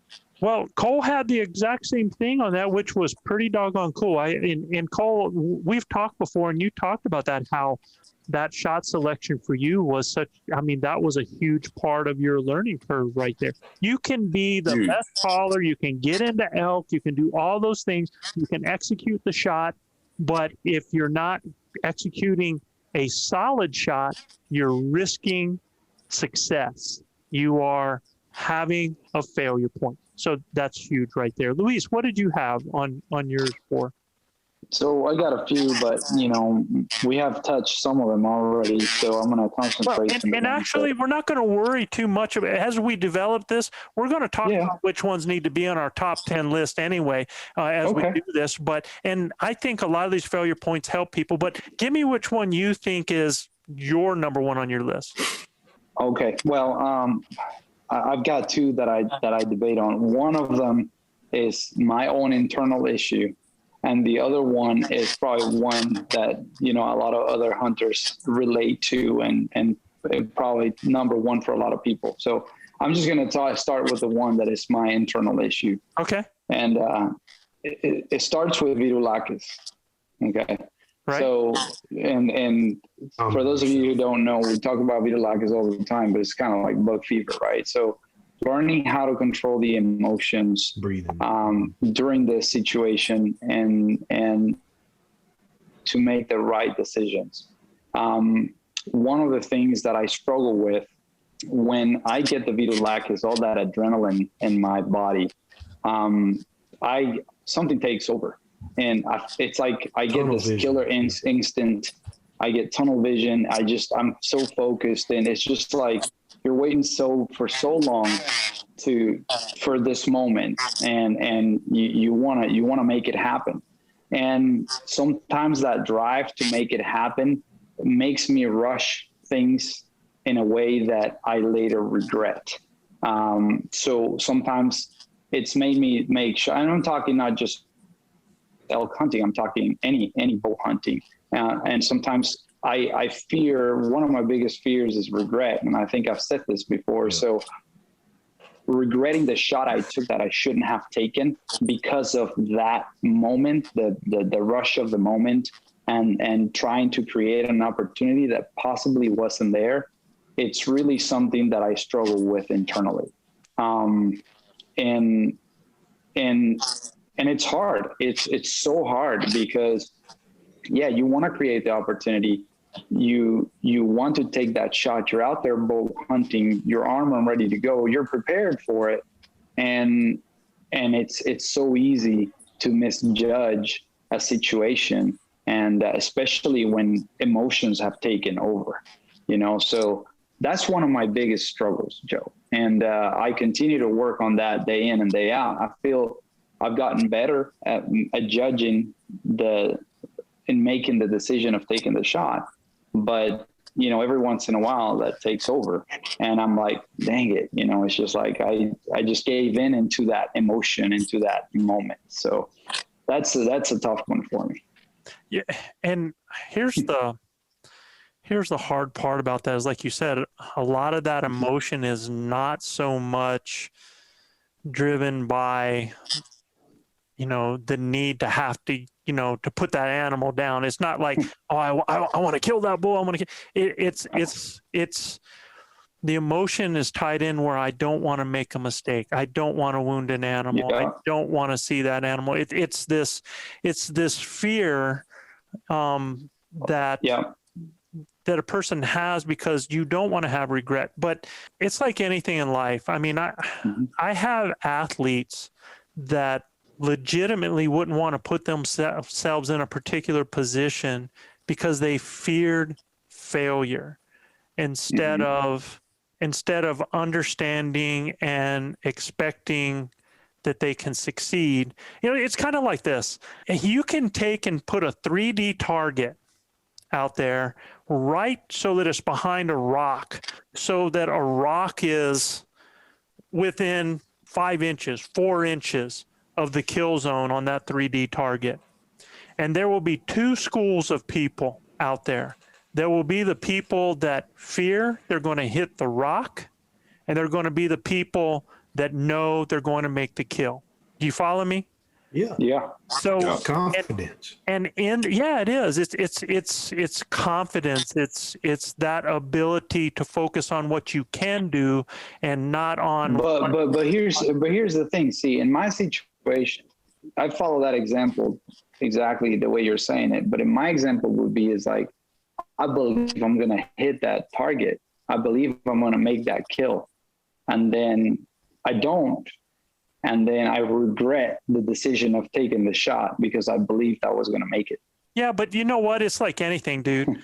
If you get to the point within your system of your confidence level and within your skill set where you tell yourself that is my shot, well, then you have to be all in. You can't now go. Yeah. I don't disagree, but that's the thing, right? I mean, sometimes that extra confidence on, hey, this is the way I visualize the shot. This is the way it's going to happen. I know I can make it. And then realizing after with a cold head, after everything happened and looking at what happened. And I'm like, man, I had every indication that maybe I shouldn't have had the confidence of making the shot. You know what I mean? It's just like, man, I took a shot that maybe I shouldn't have. The big thing is you do everything in your power, Luis. And I've been with you hunting. We let the animal get stance right. We get a good smooth draw where we're undetected, and the animal's not nervous. Especially when we're deer hunting, because it's such a small kill window.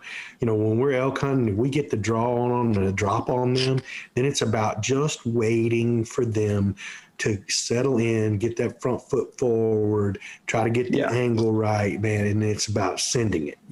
We know the distance, but if one of those things is wrong, if we don't really know the distance, or we're not real comfortable with the way he's standing, we do not need to loose an arrow. Yeah. Right? We gotta hold it until all those things line up. It's been a journey. For sure, man. I feel like I've matured in that aspect, but it's certainly the one, in my mind, the biggest failure point that I struggle with even today. It's gotten better now that I have more experience and more information. I have learned more. It helps me make the right decisions, but every once in a while it happens. It's like, man, you get that. It's a control thing too. It's a control thing, brother. When I was on the law enforcement side, we had to deal with the fight or flight type thing all the time, especially when you're in a life or death situation.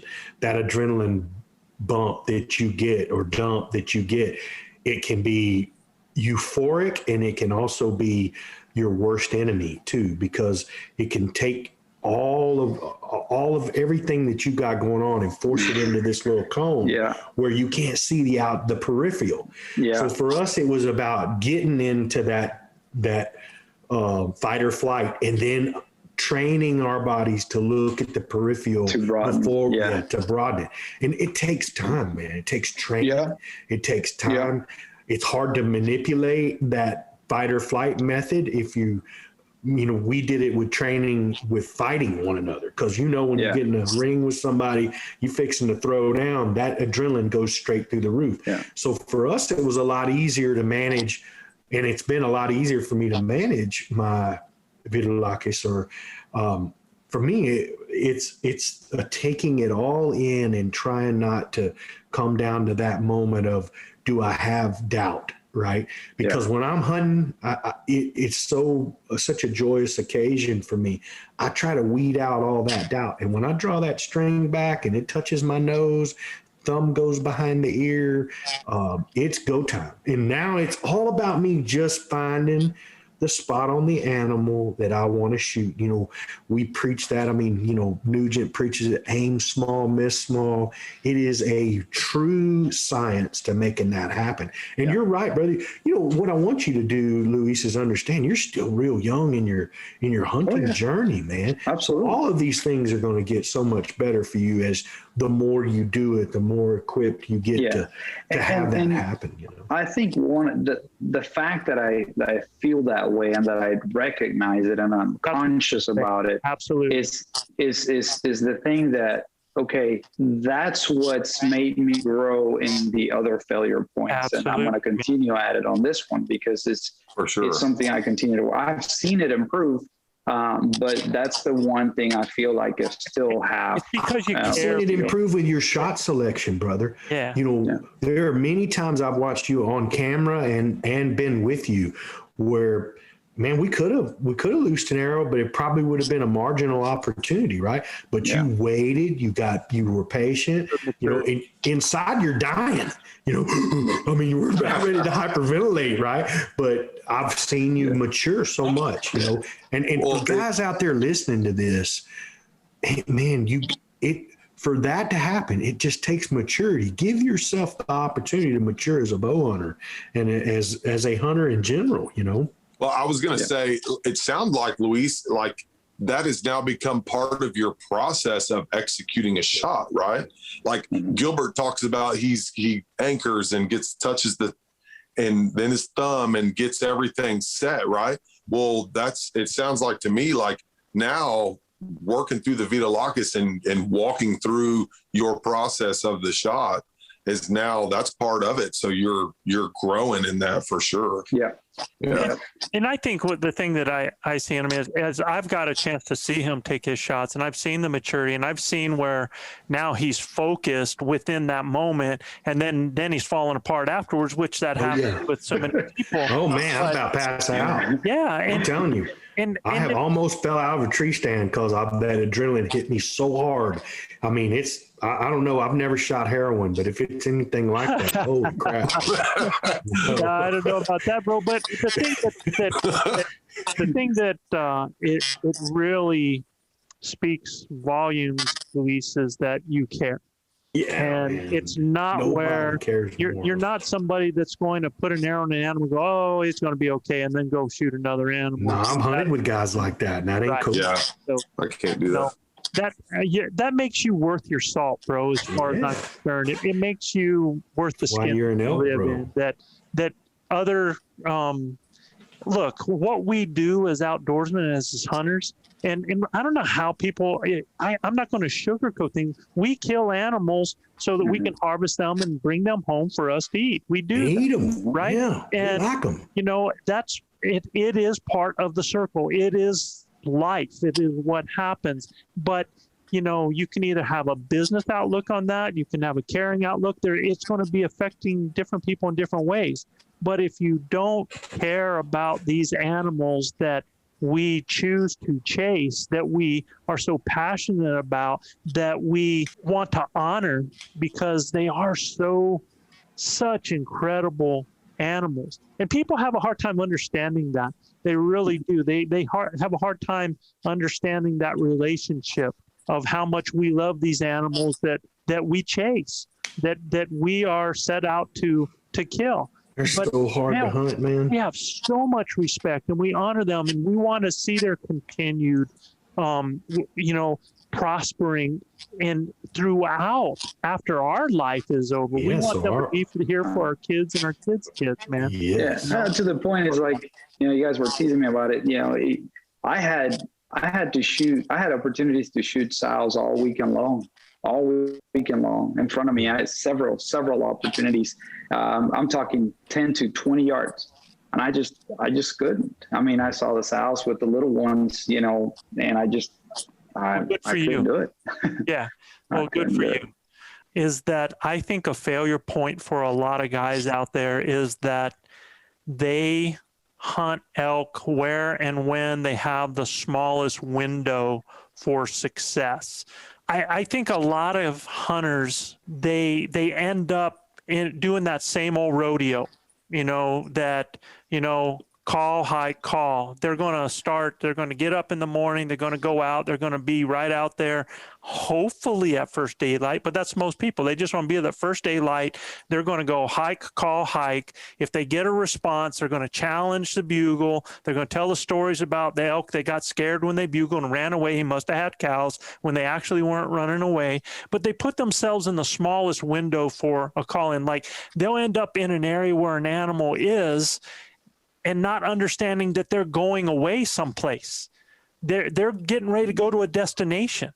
Now, if I'm going to go out and I'm going to start hunting elk at daylight, I have very limited time that those animals are going to be in those night feeding areas before they move up to their bedding. So they're going to disappear out of those areas. And unless you've been on them and you understand that they're disappearing and you know how to go with them, you're now not going to be with them in the area that they're going to be for the longest period of the day.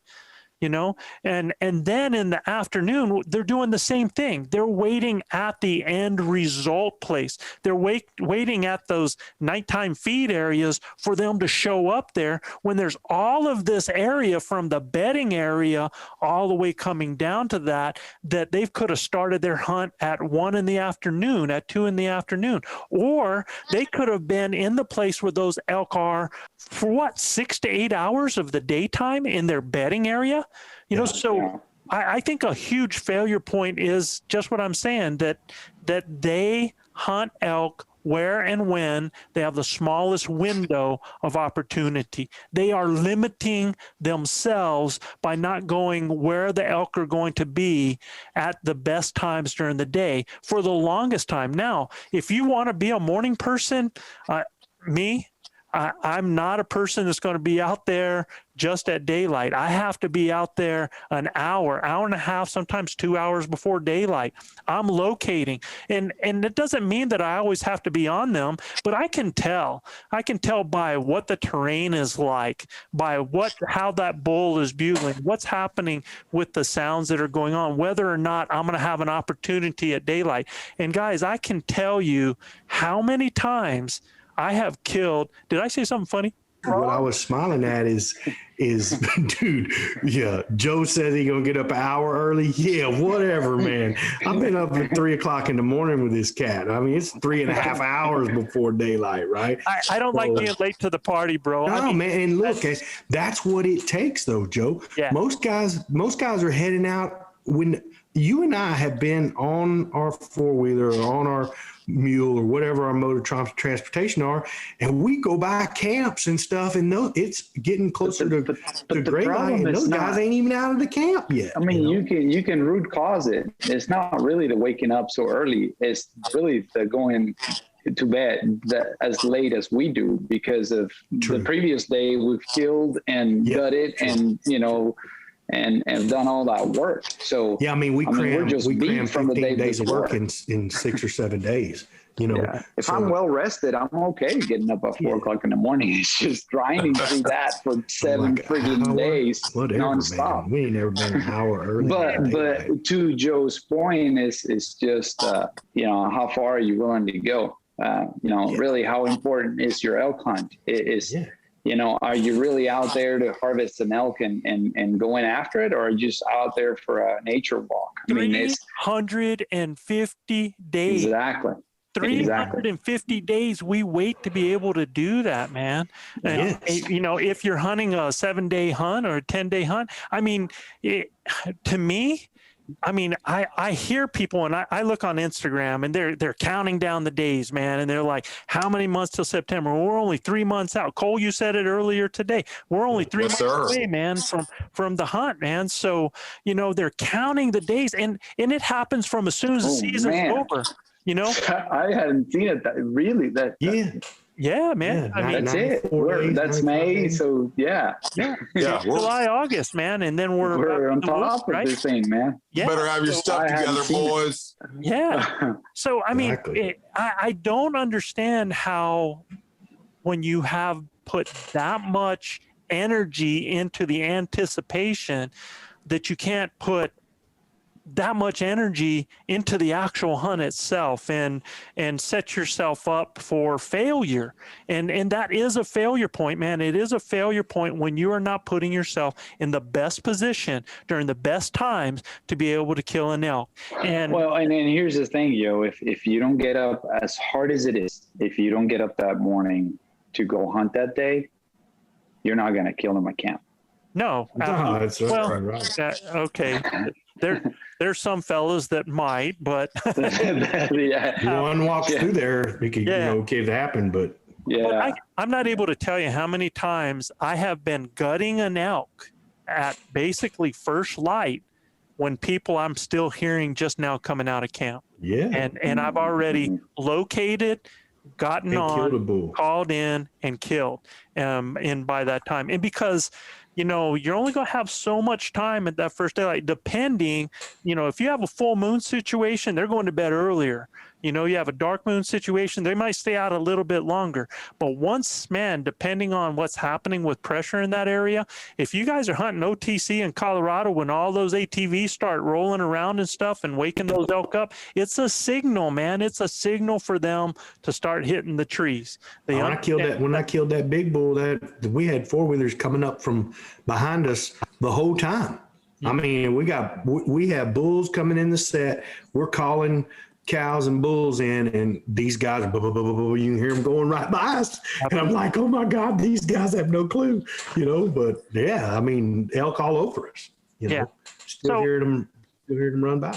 I'm going to put that one in our list, but again, we'll decide on all of these and where we're going, and we're probably going to start talking about our number 2. Can you believe that? We basically, it's funny, we talked about each of our first, but when we do that, we've already covered about 3, 4, 5 different things in this. So, and for you guys listening, I think this is going to be huge because we could sit here and we could go, okay, setups, calling, hiking, hesitant. Work ethic, internal drive. We can do that, but what are you going to get out of that? So, I mean, you have to, like, when you get the passion behind it, the experiences, the actual situations, at least the way I learned, I absorbed that a lot. Yeah. A lot better than just a simple checklist, right? Yep, absolutely, man. And that's not, our goal is to teach. And not only do we want to talk about the failure points, but we want to give you the keys to avoid those failure points. So I think this is going to be a pretty good series for us, man, because I can see us jumping into this more in depth as we go, because we do have a great question tonight on our ElkBros mailbox. I think it's going to take a little time. So we're going to jump from this, and we will be back next week with more failure points and solutions to that. We will make this a series. I think from what I hear from people, they enjoy the series because they don't feel like they're just getting thrown information, and they get a lot of stuff out of it. So we're going to go ahead and go to that to our ElkBros mailbox. This mailbox is from Joel Adair. Joel. Yep. Yeah, our friend Joel. Yep. Absolutely. From Santa. Is it Santa? Adair. Utah? There. Santa Quinn, Utah. Right. Anthraquin, Utah. And he actually had like a question one last time, and I love that we get a chance to discuss this because there's a lot of moving parts to this, and there's a lot of things that information that we don't necessarily have that would be kind of important, but really the basis of the answer to this comes down to it in the end. So it's kind of cool. So here's what he said. This question is about an actual hunting situation that I call a growling bull. On the first evening of the hunt, we were sitting in camp and I let out a bugle. Get this, he's sitting in the camp. Guys, you don't know how many times this happens, especially first night in camp, especially, man. About 30 seconds later, I heard a bull that sounded like he was just growling. Not being sure, I let off another bugle. It was about the same amount of time before he responded. Again, I'm assuming he growled again. With a half hour of light left, I grabbed my bow and my pack and I took off. I didn't let out another bugle for about 300 yards. He closed the distance. I tried another bugle then, and it took longer for a response, but it sounded like he wasn't moving, like it was from the same area. I went to cow calls to try another approach. Good job, Joel. Way to test the waters, bro. Okay, first of all, to get a response and nothing. Then I went back to the bugle and he growled again, but with a slight whine at the end of his call. He wouldn't move from his location. It got too dark to hunt, so I left back to camp. We went out the next morning to the same place after the bull and moved into the dark timber into a small meadow. I let out a bugle and got a response. It was the growling bull, but behind us towards dark timber. I tried to do a calling sequence of raking and doing short growling bugles myself and some cow calls, and I love this, trying to ignore the bull. I only did the sequence, and here's where things fall apart right here. Yeah. I only did the sequence for about 10 minutes before my partner got frustrated from waiting. Yeah, We you need left to the balance. location we were at and headed towards where the bull last called from. So in 10 minutes, after putting on a scenario, they decide now to go after the bull, right? We found his tracks and they led to the lake, circled back into the timber around where we were calling. No doubt. He was Yeah. coming the whole time. Yeah. So the question was he circling to get our wind? Not necessarily. Maybe. Well, very possible. Very possible. Should I try a longer calling sequence to try and pull in the bull?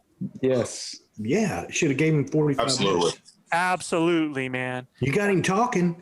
Just keep doing what you're doing, you know? Yeah, and the thing I would like to know too is, I mean, how far or how close was that sound? You know, Yeah. because you know it depends. If it's far away, then yeah, you do want to kind of gain some ground and Oh, you maybe gotta set cut up the as you're distance. closer. But if he's listening to growling, it also tells me that they're probably relatively close because the growling, the It's a slow, low the low cover. growling, Yes. it's usually as on a closer distance, right?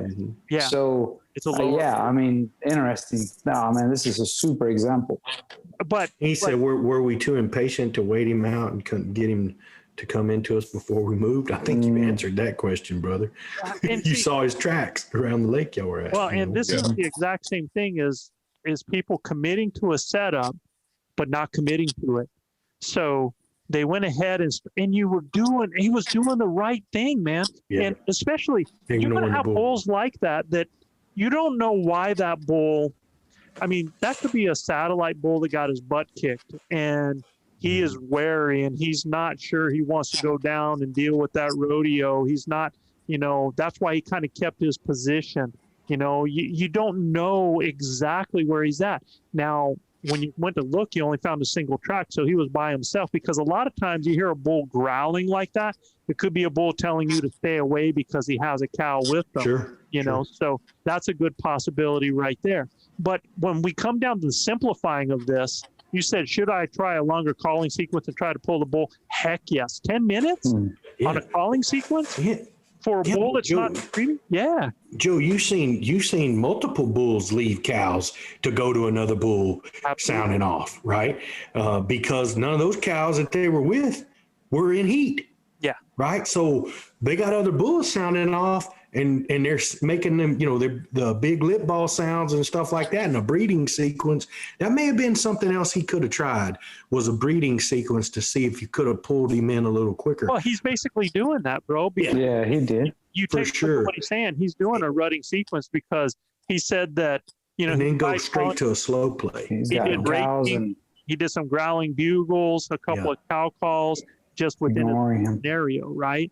So he's pretty close to doing that. I mean, if he'd have done some panning, lunking, or something like that, a few whines from that cow as everything builds up, but he only did it for 10 minutes. In Yeah, 10 but- minutes, you've done 2 sets So of when he calls. says some cow calls, what kind of cow calls? I mean, Yeah, is he doing that Yeah, yeah. insistent whine from that girl that's in estrus, or is he just, making cow talk? You know what I mean? It sounds to me just like cow talk based on Yeah. what Man, it seems you like gotta he's turn trying to that- paint. You got to turn that scenario into that bull being with a hot cow. But he right? didn't give it enough time, man. Like I Agreed, Yeah. agreed, agreed, said, in 10 minutes, Yeah, no, he needed 30 minutes more. yeah, you give it that cow talk. And it's the same thing with cow talk that you do with bulls that are raising their temperature. You have to raise their emotion too. So you don't start out right at the beginning just throwing out that estrus wine. You build that up. Right. So, and then he says, were we too impatient to wait him out to get him to come into us before we moved? Heck yeah, same thing. Yeah, absolutely. Should I get another partner that has more patience and willing to get Work up with him earlier to better. get into the woods before it gets light? Now, I have a strong opinion about his question here. And I know, Manano question coming. man, you didn't predict me right. I know you're thinking that I'm going to be talking about Manano, but that's not the case. No. I know exactly what you're talking about. No, I'm actually what I really want to say here is like, hey man, I don't think it's really about getting another partner or having the patience or the willingness to get up earlier. This is an issue of lack of knowledge. I mean, if your partner is on the same knowledge base as you are, or better, then these things don't happen. So it may not be about the person. It may be about the person really not knowing. So education to me can take care of this. Yeah. Unless obviously you don't get along with the person, which I doubt, Base camp. but it's knowledge. It's just, this is knowledge. I mean, you can have that guy go through, and I'm not throwing a pitch here at that or anything, but a guy goes through the academy, listens to the podcast, goes online, learns and seeks out information. These are things that are being taught there. So if that person understands this, then you're not going to find a resistance in actually making the right decisions as a team. Well, and if his own knowledge was more than when the buddy wanted to get up, he was like, no, He could have educated him on that. Yes, absolutely. And so part of that, the reason that they lost their patience wasn't just because his friend was impatient, or it's not just because his friend didn't get up early. If you have that yourself, then you drive that. Sometimes, I know Luis doesn't want to get up when I get up at 3 o'clock in the morning, but that's what I do to be successful. So I drive that, and he's going to go along with me. He might. Well, yeah. The day, Joe, the day that I killed my first bull with you, right? I mean, we were in a setup for about 45 minutes. Yeah. And I recall clearly telling Manano, come on, man, let's go back up there and tell Joe that they're gone and this is not happening. And just when I said that, then we started seeing elk coming over to where we were. Yeah, but if you'd have left in 20 minutes, you'd have never seen that bull. No, yeah, absolutely. But the point being is that even though I was sitting there, Joe never stopped calling. He was friggin' calling for 45 minutes. I thought, I was like, man, how does he have the lungs to call for that long and walk up and down that ridge to work that scenario? So, I didn't know 45 minutes, at least 45 minutes is kind of like a number, right? So if it would have been me initially, I would have been in the same situation they were in, because 30 minutes then, minimum, man. 30, Yeah, because then I didn't know, right? I mean, it's just, so to me, it's like, it's not really about the partner. It's more about the knowledge of both of you. Yeah. I think if Joel will we'll dive into more of our calling part in our base camp and, seek out some more information on calling setups and stuff like that. There's some really good podcasts out there that talk about it. I mean, get the Elk Nut app. I mean, that guy's amazing when it comes to understanding calling and stuff like that. I mean, Paul Medell's one of the best at telling you how to set up scenarios, slow play, breeding sequences. I mean, the whole 9 yards. He's really good at it. So, y'all were really close, man. And not all the time do bulls circle downwind. Not all the time, especially when you got him tore up, right? So it sounded like to me y'all found him and he'd come down there and y'all just, he may have saw y'all moving to make a move. The thing I'd like to know in this, Joe, is how far away the bull was on this second morning, right? Was he 250? Was he still 300? Was he quarter mile? I mean, was it thick? Was it open? Yeah. I'd like to know a couple of those things because if that bull's 250 and out, I'm moving in on him. Getting well, and this. if he sold it right, I mean, that bull could have been coming to check to see if that cow was hot. Oh, yeah. For sure. Yeah. But by the way he was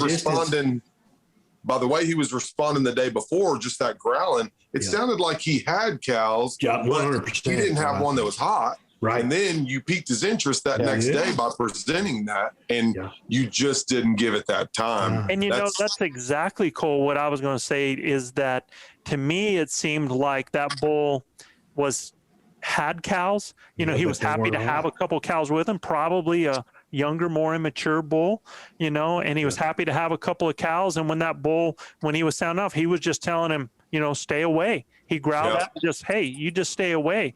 And he wasn't making a move away. And then, I mean, once you start introducing a cow and they start hearing things like there's a possibility of another hot cow, well, he's been with these cows back and forth. He knows where they're at. So now he's going to go check out the possibility of a cow that is and ready to breed. So I called in a bull for a really good friend of mine named Randy Thomas, and we were hunting in Colorado, rifle hunting, and it was right in the first part of rifle season there in October. And man, the bulls were just lighting up like crazy. But we were in some horrible wind, and we got out of the buggy and we're just going to go to this edge and glass a little bit. And I said, man, I'm gonna let out just a location view. And man, this bull just opens up below us like, and then shut up. Right. One time I'm like, oh my gosh. So we keep going. I'm thinking he's within a couple 100 yards of us. We were right. He was. We just keep going up this ridge. And I'm like, what I didn't do was look off the side of the ridge, right? The bull was below us 125 yards, but we just kept easing up the ridge out of his scent way, the whole 9 yards. And I get up there and I'm cow calling, nothing, not a thing. We start back towards the bike and I bugle again and one time, that was it, right? I'm like, oh my gosh, what in the world was that? I looked at the guys and they're like, it sounds like it's below us, I'm like, well, it's so hard to hear in the wind. I did the insistent cow call, that man, that was it, dude. He lit up again, right? So, but this time we knew. I'm like, oh, where we stopped our UTV, he was 125 yards below us. Okay. And I had no clue. I thought he was 250 yards out. So we just kept rolling to him. Right. And he was down there the whole time. So when I turned around and looked over the ridge, he is down there by himself with 7 cows. Okay. Mm-hmm.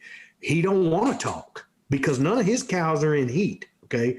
He don't want to talk because he don't want that other bull dropping off in there. And now we got a competition, right? So, but every time he would hear that bull bugle, he'd growl a little, you could tell. Warning, stay away. Yeah, so warning, stay away. But again, I'm young in my calling and stuff like that. But me bailing off and looking, and then I was like, oh, now I know why he shut up. He's got cows with him.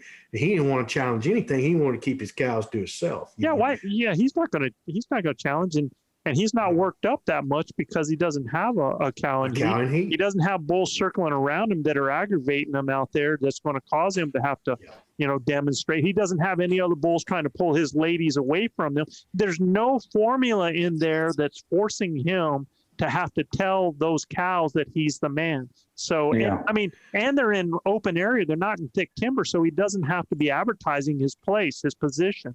So we were in that scrub pinyon, and he was surrounded by those cows. So there's really no shot. So what I had to do, when we got within 100 yards of him, man, I cracked off this really nasty bugle. Well, when I did, it pulled the cows to me. So the cows just come running up there towards him, left him in the dust, right? And he turns broadside, and I'm told Randy, I said, he ain't gonna get any better than that, son. You better shoot him. Boom! I mean, he hammered him. Beautiful 6x6 bull. But had I not pulled them cows to me, he'd have still been trying to figure out a way to weave a daggum bullet in there, And that's a lesson for folks, because you can sound like a more dominant bull, pulling cows away from a bull and pull that bull in tow. I mean, that was cool, man. That's cool. So, a lot of stuff that I've learned over the years, being able to do as much elk hunting as I have. And, I hope this helps some of our listeners, Joe, because this is some really good stuff. Hey, and I got a piece of advice for our friend Joel again. It's like, if you really are into looking for a partner, there's a place in the ElkBros website where you can create a profile and then look for a better partner. And then I recommend you look for the lowest ranking member of the Venezuelan Mafia. He's looking for other partnerships, because he's gotten kicked out of the highest memberships of the Mafia. I knew it was coming. I didn't know when. I knew it was coming. Hey, Cole, maybe you are the king, bro. I mean, hey, I told you. So this must be a joke that happened on the last last podcast. Because Manano tore his butt up. He said, "You ain't no king, Cole." Manano shut me down, Luis. He did. He sure did. He shut me down. It's just jealousy. You can't be no king yet. It's jealousy. That's all it is. You were at the airport that day. That's right. All right, Gil, close us out, bro. Guys, if you like what we're doing, please subscribe, rate, and review us. You got to go to Apple Podcast or iTunes to review us, and you can check out more elk hunting content at ElkBros.com. And just a reminder, if any of our listeners would like their questions answered on the show, just send your questions to info@ElkBros.com. That's info@ElkBros.com. Joe, like we say here down in the Lone Star State, husbands kiss your wives, wives kiss your husbands, hug your babies, keep your broadhead sharp and your powder dry. And we'll see you next week right here on Blue Collar Elk Hunting. And guys, we hope you've been loving the music. Here's our brother, Tony Wintrip. Tony Wintrip. Out the show. Peace, everybody. Peace. Take a good look at me. I'll be gone for a while in the back country, where peace of mind is destiny. I hit the trail with the pack on my back, mountain house meals in a bivy sack. I'm gone for a while, baby, take a good look at me. And my freedom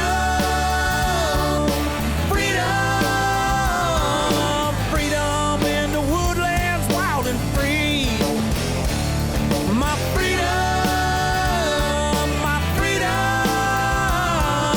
freedom from the chain that can't hold me.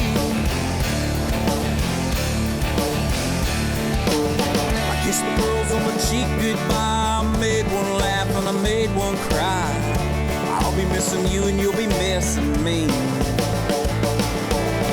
When you lay your head down at night, just know your daddy's safe in the bright moonlight. September sky as far as the eye can see.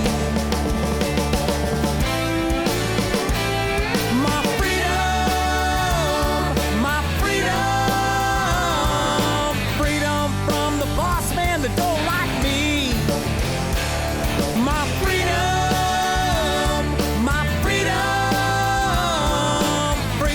in the woodlands, wild and free.